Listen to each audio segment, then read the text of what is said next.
In the incredibly high-stakes world of mergers and acquisitions, due diligence, well, it's the mountain every single deal has to climb. It's slow, it's manual, and it is full of risk. But what if you could move that entire mountain in a fraction of the time and with way more accuracy? You know, a new player is rewriting the M&A playbook, and its name is artificial intelligence. All right, so here's our game plan. First, we're going to dig into the huge bottleneck that has slowed down deals for decades. Then we'll meet the AI assistant that's actually built to solve it.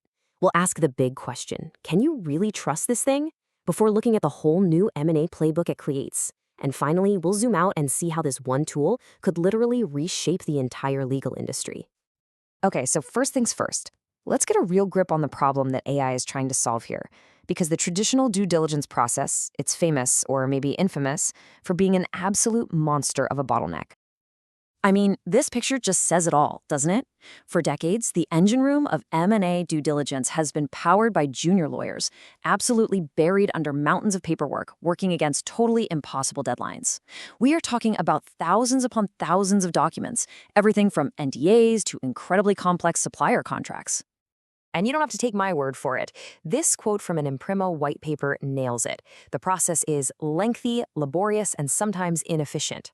The work is just so mundane and monotonous, which, is the perfect recipe for burnout. But it's also a huge catalyst for human error. A single missed clause or an overlooked red flag can end up costing millions. So, to put it simply, the old way is just broken. It creates these massive bottlenecks. It drives costs through the roof with all those billable hours. It practically invites expensive mistakes. And it fundamentally limits how many deals a firm can even think about handling. So how in the world do you solve a problem like this? Well, a brand new kind of assistant is stepping in to clear that bottleneck for good. And let's be super clear here. We're not talking about some generic chatbot you'd use to, write an email. This is a highly specialized, domain-specific AI legal assistant. It's built from the ground up to understand legal documents, automate how they're ingested, classify contracts, and just streamline the entire review process. The impact here it's just staggering. These tools can automate up to 80% of the manual review tasks that used to eat up weeks of a legal team's time. And that automation, it translates directly into saved time. We're talking huge amounts of time. In actual tests, these AI tools have saved more than 90% of a user's time compared to doing it the old way. Think about that. What once took an entire week can now be done in just a few focused hours. And this is the kicker. It's not just about being faster, it's about being better. The people who piloted these systems reported that the AI improved their review accuracy by over 25%. It's catching risks that tired human eyes might just gloss right over. So what can this AI assistant actually do? Well, it can take a 50-page agreement and spit out a one-page summary. It can automatically pull out key data points, flag huge risks like uncapped indemnity clauses, check for regulatory compliance, and instantly tell you the difference between two document versions.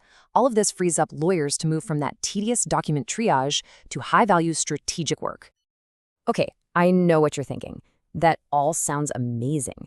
But for lawyers, accuracy and being able to verify everything, that's non-negotiable.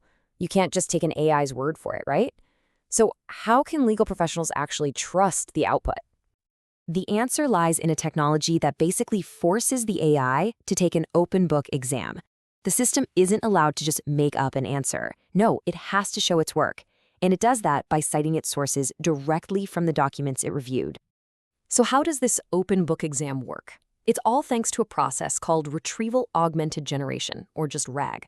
First, the system sucks in all the documents, using fancy tech to actually read and understand them.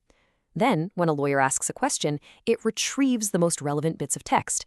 And finally, it generates an answer that is explicitly grounded in that text, complete with little citations. This is what prevents those crazy AI hallucinations you hear about all the time. So now that we've got this incredibly powerful and traceable tool in the M&A toolkit, the old playbook is basically out the window. But this brings a whole new set of challenges, and it actually changes the very nature of risk in a deal. And the answer to that? Oh, yeah, a big yes. While AI helps get rid of the risks of human error in a manual review, it opens the door to a whole new category of technology-related risks that dealmakers now have to worry about. Let's just compare for a second. In a traditional deal, you were worried about things like a missing signature or some hidden liability.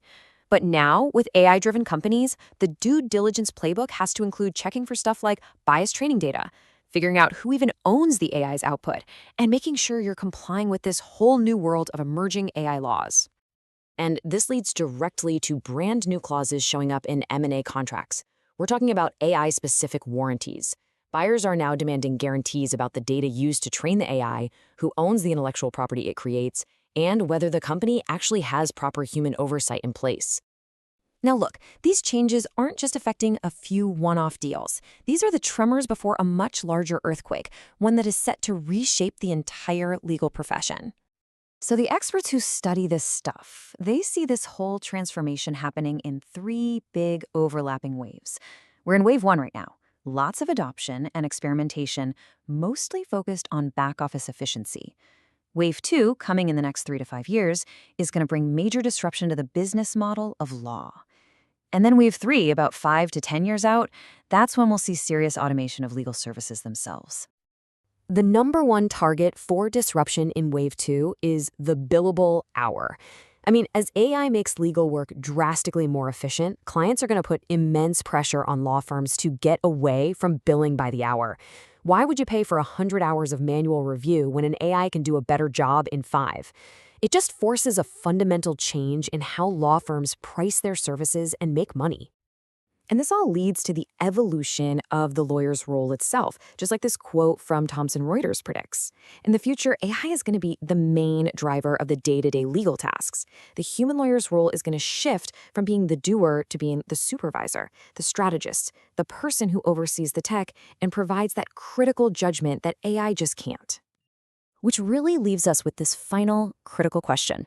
When AI is handling the heavy lifting of reading and analyzing all the contracts, what is the new job of the lawyer? The consensus seems to be that AI isn't going to replace lawyers, but it is going to absolutely redefine what it means to be one. It's going to shift the focus from labor to judgment, from process to strategy, and from repetition to real expertise. The lawyers who are going to thrive, they'll be the ones who learn to collaborate with AI, not compete against it.